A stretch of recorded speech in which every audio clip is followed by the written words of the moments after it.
Hello বন্ধুরা, শুভ সন্ধ্যা। আমার নতুন চ্যানেলে সবাইকে স্বাগতম। আজ বানাবো মজাদার বাঁধাকপির পকোড়া। আমার ঘরে বেশি কিছু উপকরণ ছিল না, সামান্য কিছু উপকরণ দিয়েই বানিয়ে ফেললাম বাঁধাকপির পকোড়া। প্রথমে বাঁধাকপি কুচি করে কেটে নিয়েছি, তারপর পেঁয়াজ কুচি, ধনেপাতা কুচি এবং মরিচ কুচি করে কেটে নিয়েছি।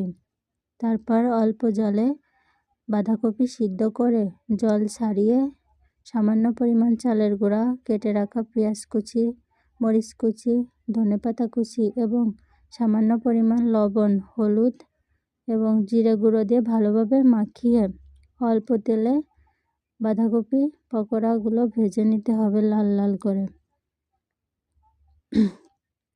তারপর আমাদের হয়ে গেল বাঁধাকপির পকোড়া। অনেক সুন্দর হয়েছে খেতে। তো এই পর্যন্তই, সবাইকে ধন্যবাদ।